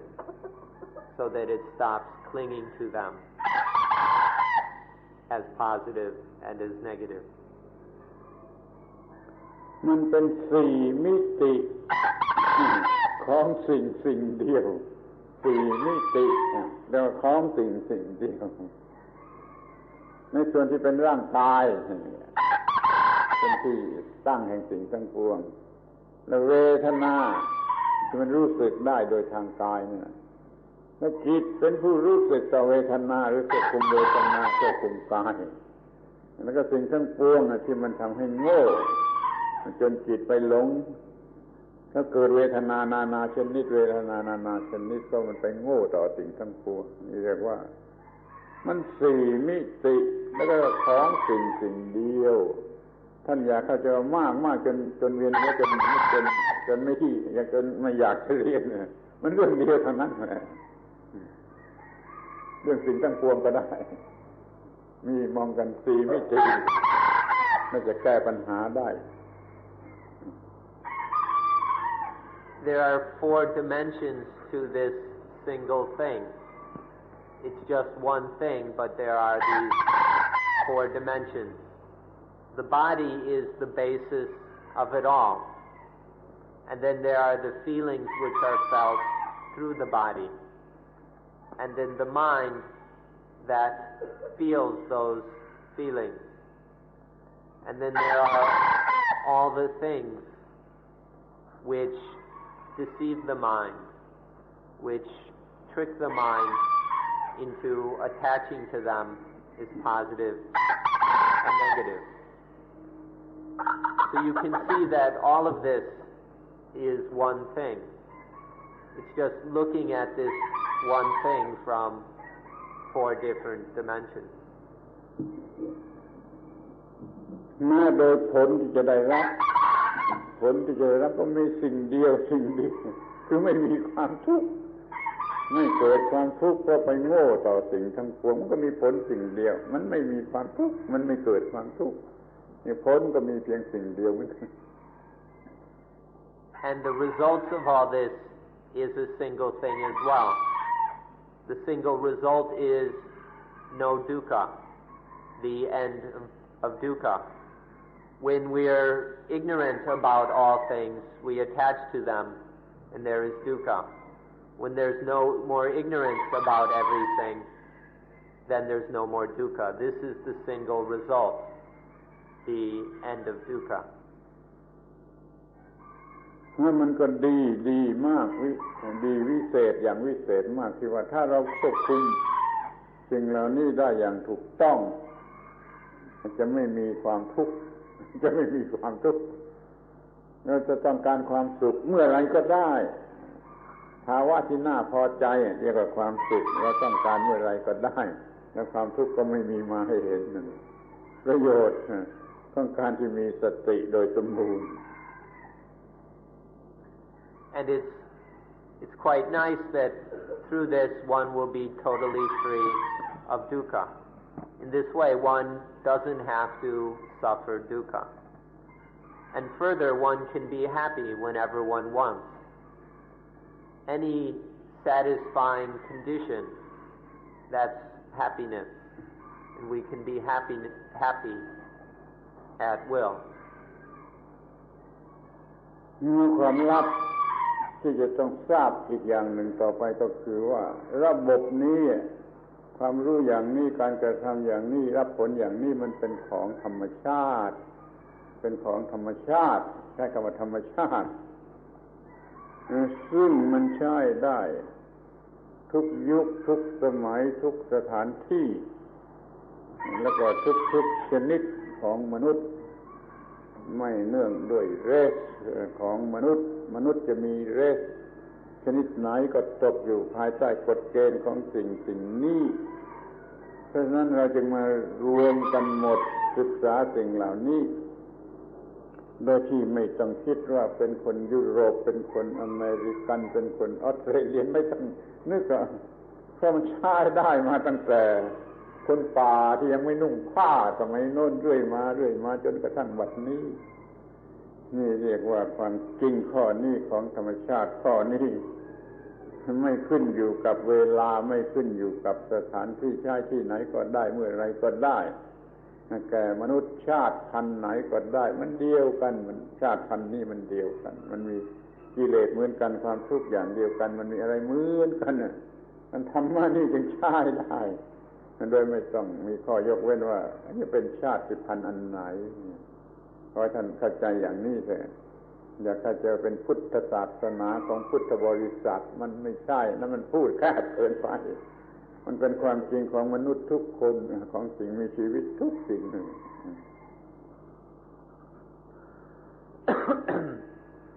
There's an important secret that this system of study and investigation, this way of practice and training, and the results that come from it are all natural. All of this is natural. It doesn't belong to any particular group or individual or race. All the things we are talking about can be practiced by anyone, by any human being. These things are, this reality, these facts and ways of dealing with reality are totally natural. It doesn't belong to a particular race. Anyone can practice it,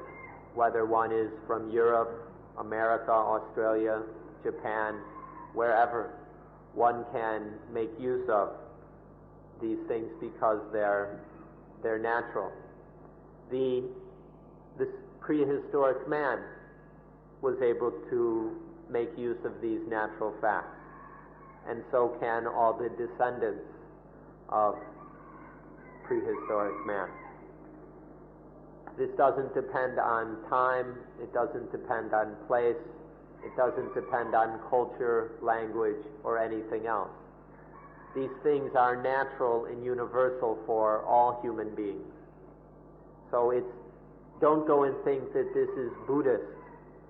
that these things belong to Buddhists, that this is Buddhist meditation or something. It's not. It's totally natural. It belongs to all human beings, to all living things. สมมติว่าโลกมันมีมาแล้วล้านปีชาติกฎเกณฑ์เดียวนี้อันเดียวนี้ข้อเดียวนี้ล้านปีถ้ามันจะอยู่ไปข้างหน้ากี่ล้านปีก็ชาติกฎเกณฑ์อันนี้นี่เราไม่จำกัดเวลาที่นี่ที่โลกนี้ที่ไหนที่ทุกคนทุกแห่งต่อให้เมืองสวรรค์ถ้ามีสวรรค์อยู่ข้างโน้นมีนรกอยู่ข้างล่างก็ทั้งที่นรกทั้งที่มนุษย์ทั้งที่สวรรค์ก็ใช้กฎเกณฑ์อันนี้แล้วจะไปนับภาษาอะไรกับเรื่องชาติพันธุ์มันไม่จำกัดไทม์แอนด์สเปซเลยเทียบค่าที่สุดแล้วก็แน่นอนที่สุดขอให้สนใจในลักษณะอย่างนี้เถิด However long the universe existed, this principle has existed, that wherever one goes, whether into the heavens or the hells, if they exist, this principle applies everywhere.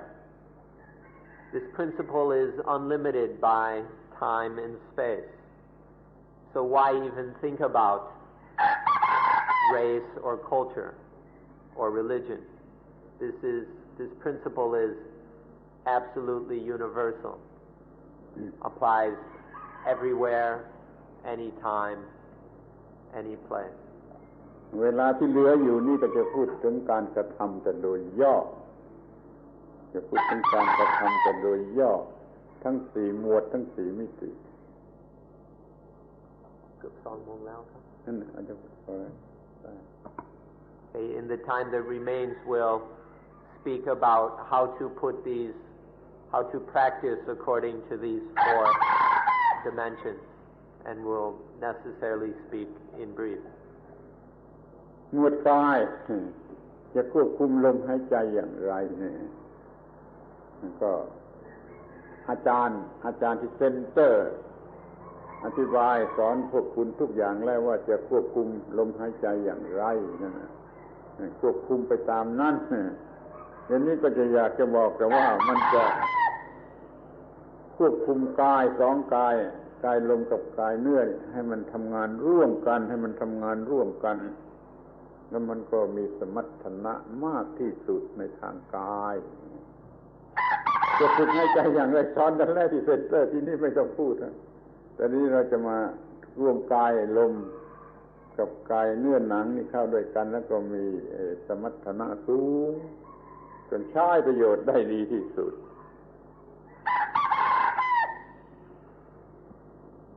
As for the body, the first dimension, you've already been taught how to work with this over at the meditation center. Your instructors have explained how to calm the breathing and calm the body. All we'd like to say at this time is that in this first dimension of the practice of Anapanasati, one learns to fully integrate the 2 bodies, the flesh and blood body and the breathing body. When these 2 are integrated, then the body has tremendous vitality and ability. So this full integration of the breathing and the body is what we accomplish in the first aspect of practice. รวมความว่าเราจะมีร่างกายที่ดีที่สุดแล้วก็แอคทีฟที่สุดพวกจีนเขาเรียกว่ากำลังภายในฝึกกันอย่างเรียกกำลังภายในบ้าอะไรก็ไม่รู้แต่ถ้าท่านอยากจะมีกำลังภายในแล้วก็ฝึกอานาปานสติในส่วนกายนี่ก็จะมีกำลังภายในเหลือใช้เอาไปใช้เพื่อชีวิตในทุกแง่ทุกมุมนี่ประโยชน์ของการฝึกในส่วนกาย What this means is that the body is in full health and is very energetic. The Chinese speak of this as an inner energy. Sometimes they get carried away applying it for rather superstitious purposes. But if you're interested in an inner energy, then this can be developed in this stage of Anapanasati, to have the body in full health, in full energy. หมวดที่2คือเวทนาจะกำหนดปีติอย่างไรจะกำหนดสุขความสุขอย่างไรก็เชื่อว่าอาจารย์ที่เซ็นเตอร์น่ะอธิบายดีแล้วสอนดีแล้วว่าจะควบคุมเวทนาอย่างไรนี่เราแล้วก็ได้เคยอธิบายไว้ในคราวอื่นๆมากมายเหมือนกันไปหาอ่านดูได้นี่เราจะควบคุมเวทนาให้ได้อย่าให้เวทนามันเป็นปัญหาอีกต่อไป Then we come to the Vedana, the feelings, and we understand that your instructors have explained how to scrutinize piti, the stimulating satisfaction kind of feeling, and sukha, the cool happiness sort of feeling. And then we need to be able to regulate the feelings or to control them so that they don't create any problems for the mind. ทุกคนในโลกรวมทั้งท่านทั้งหลายด้วยนี่เป็นทาสของเวทนามุ่งหมายเวทนาพยายามจะได้เวทนารับใช้เวทนาถ้าเราควบคุมไม่ได้เราก็มีแต่ความทุกข์ถ้าเราควบคุมเวทนาได้เราก็ไม่มีความทุกข์หรือมันเราพอเราควบคุมโลกทั้งโลกได้เพราะโลกทั้งโลกมันมีค่าอยู่ที่แค่เวทนาเท่านั้นแหละควบคุมเวทนาได้ก็คือควบคุมโลกได้ The entire world, all the people in the world, including each of you, are enslaved to the feelings. The feelings are what makes us jump and run around and do all the other crazy things we do. Everything we do is because of the feelings. All of the world, all the things in the world have their value in the feelings. All the things that you value are simply because of the feelings to which we are enslaved. Because of this enslavement, it's necessary to learn how to control the feelings so that they're no longer our masters, so that instead we become masters of them. ที่หมวดที่3ศึกษาเรื่องจิตควบคุมจิตให้ได้เขาพูดกันว่าหรือพระพุทธภาษิตก็มีนะว่าไอ้โลกทั้งหมดนี่มันเป็นไปตามกรรมเป็นไปตามกรรมแต่ว่ากรรมนี่มันเป็นไปตามอำนาจของจิตกรรมมันเป็นไปตามอำนาจของจิตดังนั้นจิตนั่นแหละเป็นสิ่งที่ควบคุมโลกหรือพาโลกไปทุกอย่างอยู่ภายใต้อำนาจของสิ่งที่เรียกว่าจิตทั้งโลกเป็นไปตามอำนาจของจิตเพราะฉะนั้นต้องจัดการกับจิตให้มันถูกต้องอย่าให้มันนำโลกไปผิดนี่เรื่องของจิตเป็นอย่างนี้ In Asia, and there's even, you can even quote the Buddha on this, people like to say that the world goes according to karma. The world follows according to action. Karma means deeds or actions, and the whole world goes according to these actions. But actions or karma happen following the mind or according to the mind. If the world follows from karma, karma follows from the mind. It's the mind that is responsible for all actions. And so that means the whole world goes according to the mind. The whole world follows from the mind. Obviously, then, we need to be able to control the mind. Otherwise, the world will end up in a mess. If the mind is a mess, then the world will be a mess. But if the mind is under control, then the world will be under control. This is the value, this is what we must train with in the third dimension of Anapanasati. เราสามารถรู้จักจิตทุกชนิดจิตทุกชนิดแม้จิตของพระอรหันต์จิตใดที่มันมี experience อยู่ในจิตเราก็รู้จักว่ามันเป็นอย่างนี้แต่ถ้าจิตที่มันไม่มีเราควบคุมได้โดยอนุมานโดยว่าตรงกันข้ามจะเป็นอย่างไร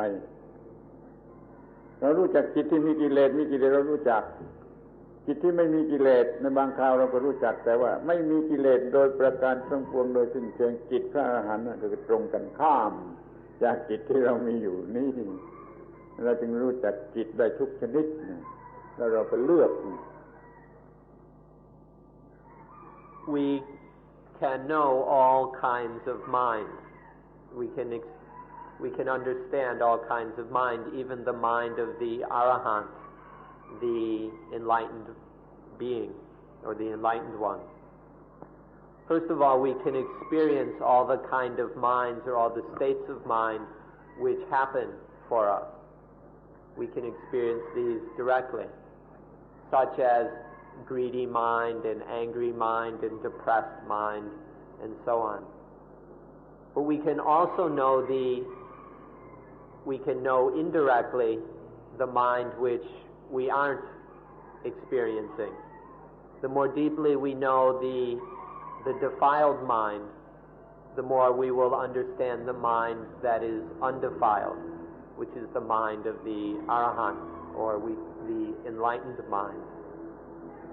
So we can understand all kinds of minds. เมื่อเราฝึกบทเรียนเกี่ยวกับจิตได้แล้วเราก็สามารถจะควบคุมจิตบังคับจิตเราต้องการให้จิต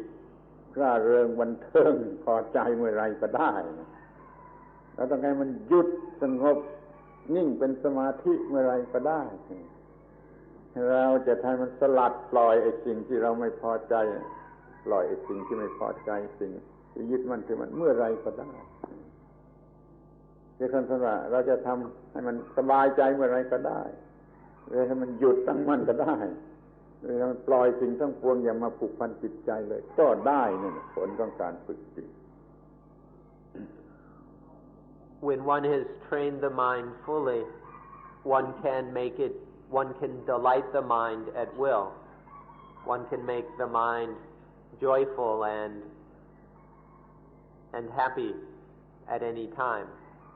One can focus and collect the mind. One can stabilize the mind at will. And one can free the mind, liberate it from whatever it's grabbing onto. So the results of training the mind are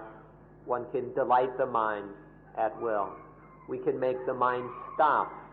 and gather itself in samadhi at any time. And one can let go, make the mind let go at any time. ทีนี้ก็มาถึงหมวดที่สี่คือทุกสิ่งทุกอย่าง ที่มันมีอยู่ในขอบเขตที่เราจะรู้จักเนี่ยล้วนแต่เป็นที่ตั้งให้เราโง่ไปหลงรักมันเรียกว่าเป็นโพสิทีฟไปหลงเกลียดมันเป็นเนกาทีฟเราก็มีปัญหาแต่เรื่องโพสิทีฟเนกาทีฟไม่มีที่สิ้นสุดนี่เราจะต้องชนะความโง่อันนี้เราจะชนะความโง่อันนี้จะไม่ให้เกิดความรู้สึกที่เป็นทุกข์ความรักความโกรธความเกลียดความกลัวความตื่นเต้นใจทุกชนิดที่เลวร้ายจะออกไปจะได้ในเมื่อเรามารู้จักไอ้สิ่งทั้งหลายทั้งปวงเหล่านี้ดีนี่จะศึกษาหาความรู้จักการกับสิ่งทั้งปวงทุกสิ่งที่เป็นที่ตั้งแห่งความยึดถือดีก็เป็นที่ตั้งแห่งความยึดถือให้ลำบากชั่วก็เป็นที่ตั้งแห่งความยึดถือลำบากคือทั้งโพสิทีฟกับทั้งเนกาทีฟเราจะอยู่เหนืออำนาจของโพสิทีฟและเนกาทีฟโดยประการทั้งปวงโดยการปฏิบัติหมวดที่สี่นี้ The last dimension involves everything. It's an investigation of all things that we can know and experience. Within the limits of the knowable, we investigate it all, because all of these things are the basis for ignorance. We're ignorant about all these things, and for that reason we attach to them. Because of our ignorance, we take them to be positive, we take them to be negative. This leads to liking and disliking, which leads to attachment, ego, and selfishness. So we need to investigate all these things about which we are ignorant, until we understand them correctly. Ignorance is to misunderstand, to not understand, or to understand incorrectly. So now we will study them until understanding them properly, until we see that all things are the basis for attachment, until we stop attaching to them. To see that the good is just a basis for attachment, which gets us into trouble. And evil is another basis for attachment, which gets us into lots of trouble. Seeing all things in this way, then we will stop attaching to them. We'll stop making problems.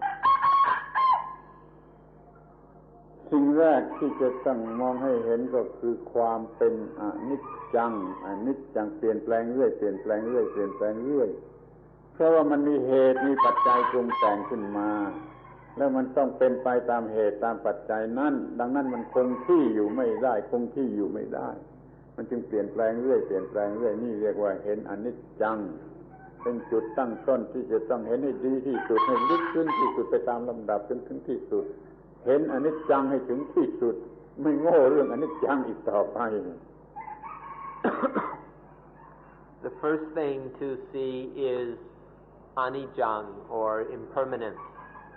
All things depend on their causes and their conditions. And as the causes and conditions change, the things change.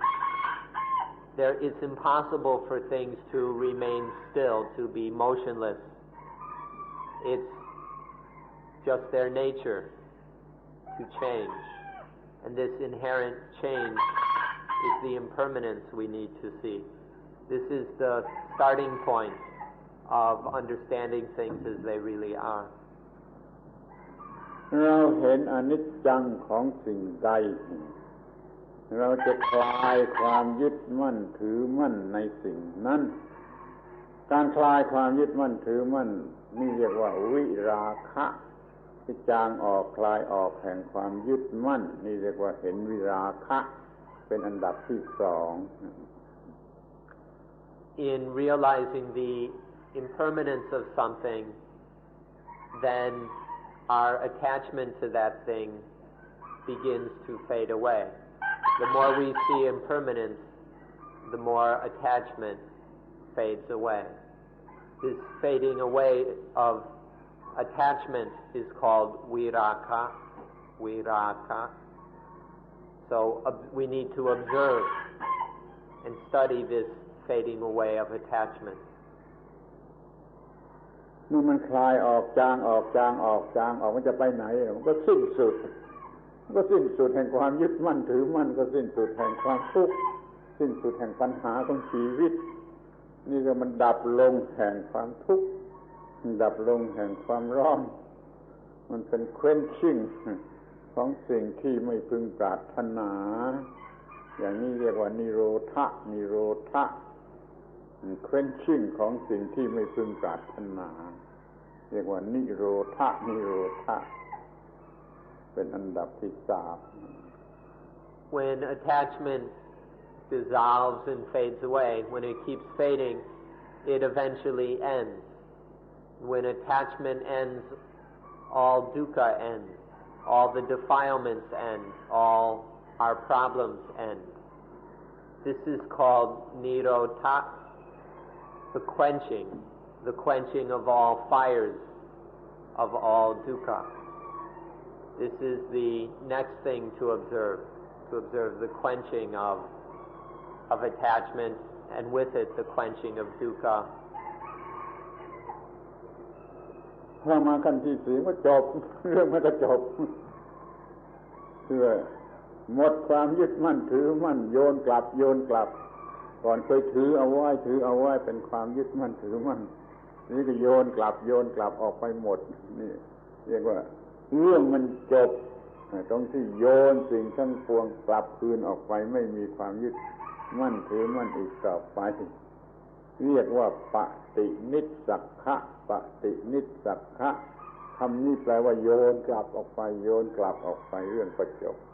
ที่ปฏินิสสักขะ The fourth lesson of this final dimension is the consummation of this training. It's called to throw away or to throw back all those things that one is attached to. Now that there's no more attachment, they can be thrown back to nature, to their rightful owner. This is called patinitsaka, tossing back, throwing back all these things to nature. This is the fulfillment and consummation of this training. พูดอย่างอุปมาสักหน่อยว่ามันจำง่ายดีมันเข้าใจได้ง่ายอุปมานี่ว่าธรรมชาติให้ยืมชีวิตไอ้สิ่งที่เรียกว่าชีวิตทุกสิ่งที่เป็นชีวิตนี่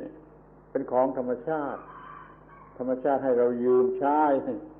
ให้ยืมใช้ไม่คิดดอกเบี้ยไม่คิดค่าสึกหรอกให้ยืมฟรีนี่มันพัฒนาเองจนพอใจที่สุดแต่ยังเป็นของธรรมชาติที่เราเป็นคนโกงเป็นคนขี้โกงเป็นขโมยเอามาเป็นของกูซิไม่ใช่ของธรรมชาตินี่เรียกว่ายึดมั่นถือมั่นที่นี่ธรรมชาติว่าตบหน้าเอามันลงโทษธรรมชาติมันตบหน้าเอาคือลงโทษมันจนทนไม่ไหวจนยอมแพ้นี่ก็เห็นความจริงโอ้ไม่เอาก็คืนให้ธรรมชาติปัญหาก็เรื่องก็สิ้นสุดเรื่องก็จบนะยืมของธรรมชาติมาพัฒนาตามพอใจนะอย่าโกงธรรมชาติอย่าเอาเป็นของตนคืนให้ธรรมชาติในที่สุดโดยความตายหรืออะไรก็ตามคืนให้ธรรมชาติเรื่องก็จบนี่อุปมานี่เข้าใจได้ง่ายจำได้ง่าย All life belongs to nature. All life comes from nature. But it's like nature gives us life on loan, where life is lent to us. And nature doesn't charge any rent or any interest in giving us life.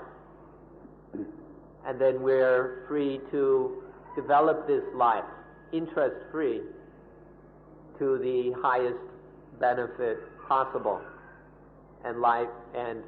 nature doesn't charge us a thing. But because of our stupidity,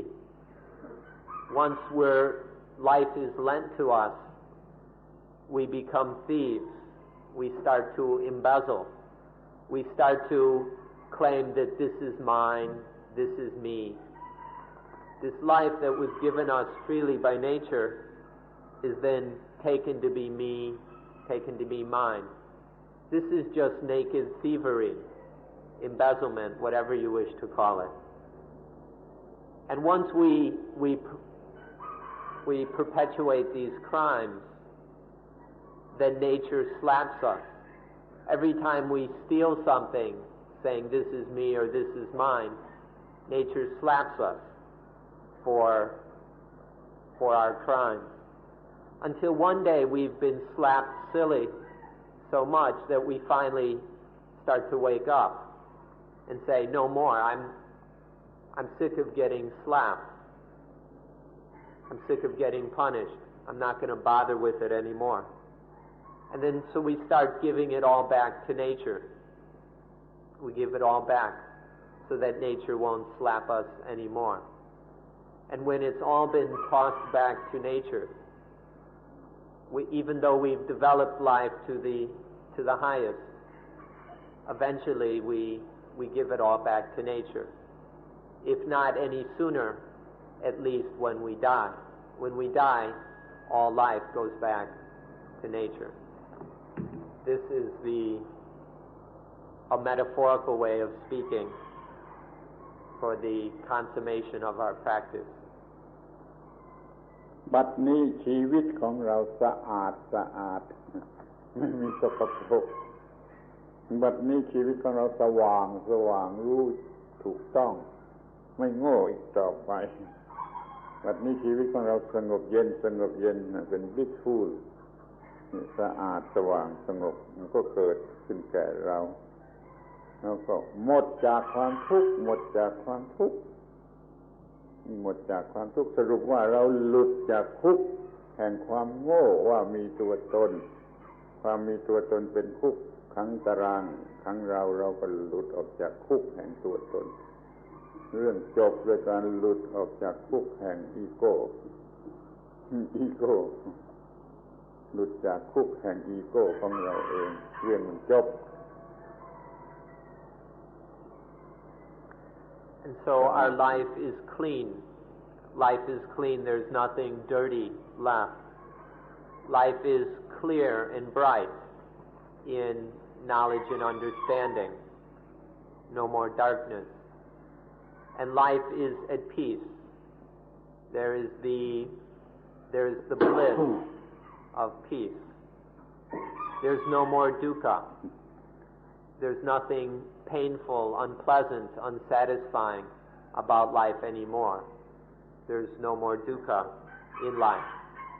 Life is free. We have been freed from the prison of our own ignorance. We've broken the prison of stupidity and have escaped from it. So we have escaped from the prison of ego. We are now, the prison has dissolved. The bars have fallen away, and we are freed from the prison of the ego. ในที่สุดนี้ท่านจะเรียกคำอธิบายทั้งหมดนี้ว่าเป็น manifesto ของอานาปานสติก็ได้ตามใจท่านเรื่องมันก็จบขอบพระคุณท่านทั้งหลายเป็นผู้ฟังที่ดีเกิน2 ชั่วโมงไป15 นาทีแล้วต้องขอยุติการบรรยายSo if you like, you can call this explanation a manifesto of Anapanasati, or call it what you will. We've explained in summary how to practice it. If you'd like more details, there are many books and tapes available in English, so you can, if you need to understand this more. Lastly, thank you for listening. We went over the time limit by 15 minutes. Nonetheless, you've been patient, so it's time to end today's meeting. ขอเติมอีกนิดหนึ่งว่าท่านทั้งหลายไม่ต้องขอบใจไม่ต้องขอบคุณอาตมามันเป็นหน้าที่อาตมาจะอีกขอบคุณท่านทั้งหลายที่มาทำให้เกิดโอกาสที่มาจะทำประโยชน์แก่คนทั้งหลายได้มีโอกาสทำประโยชน์แก่คนทั้งหลายได้ท่านมาทำให้เกิดโอกาสนี้อาตมาขอบพระคุณท่านทั้งหลายท่านทั้งหลายไม่ต้องขอบพระคุณอาตมา One last thing is that we thank you. You don't have to thank me. In your coming here, you give me an opportunity to do something useful, to make my life of use and benefit to others. So there's nothing for you to thank me for, but I need to thank you all for giving me this opportunity. So, thank you.